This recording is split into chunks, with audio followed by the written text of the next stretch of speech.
సభా సాక్షిగా దివంగత శ్రీ మాగంటి గోపీనాథ్ గారికి, వారి కుటుంబానికి, బీఆర్ఎస్ పార్టీ అభ్యర్థి అయినటువంటి సునీతమ్మ గారికి, ఇక్కడ విచ్చేసినటువంటి ప్రతి కార్యకర్త కూడా కుటుంబ సమేతంగా సానుగా ఉంటారని కోరుకుంటున్నాము. మాజీ మంత్రి వర్యులైనటువంటి శ్రీ తలసాని శ్రీనివాస్ యాదవ్ గారు మాట్లాడవలసిందిగా కోరుచున్నాం.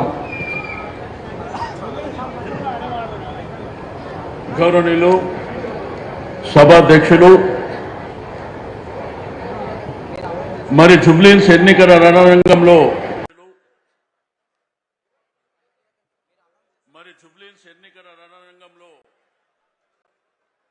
నియోజకవర్గ సమన్వయ కమిటీ మీటింగ్ మరి జరుగుతున్నటువంటి తరుణంలో గౌరవ ముఖ్య అతిథి పార్టీ కార్యనిర్వాహక అధ్యక్షుడు,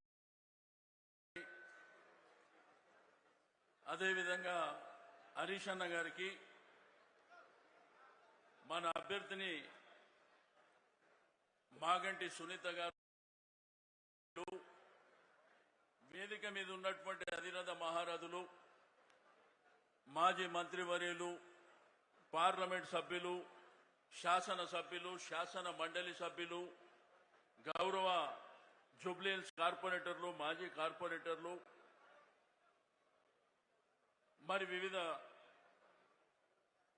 డివిజన్లలో ఇన్ఛార్జీలుగా ఉన్నటువంటి ముఖ్య నాయకులకు అందరికీ,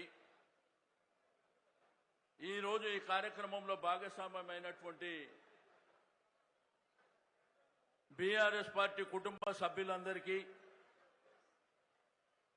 మీడియా మిత్రులకు అందరికీ పేరు పేరున అభినందనలు తెలియజేస్తూ, ఈరోజు జూబ్లీహిల్స్ ఎన్నిక అనేది మనందరికీ తెలుసు. దివంగత నేత, మీ అందరి అభిమాన నాయకులైనటువంటి మాగంటి గోపీనాథ్ గారు 11 సంవత్సరాలుగా ఈ నియోజకవర్గంలో అనేకమైనటువంటి కార్యక్రమాలు చేపట్టడం జరిగింది. పేదవాళ్లకు డబుల్ బెడ్రూమ్ ఇవ్వడంలో కానీ, ఈ ప్రాంతంలో శివమ్మ పాపిరెడ్డి హిల్స్ రిజర్వాయర్ కట్టించడంలో కానీ, ఇప్పుడు మనం ఇక్కడ ఉన్నటువంటి గుట్ట కూడా కాపుతో పాటు నిరంతరం ప్రజలతో నిమగ్నమై అనేకమైనటువంటి కార్యక్రమాలు గోపీనాథ్ గారు మరి చేయడం జరిగింది. ఈరోజు మనం చూస్తున్నాం రాష్ట్రంలో ఏం జరుగుతుందో. కేసీఆర్ గారి నాయకత్వాన్ని చూసినాం. కేసీఆర్ గారి నాయకత్వంలో 10 సంవత్సరాల కాలం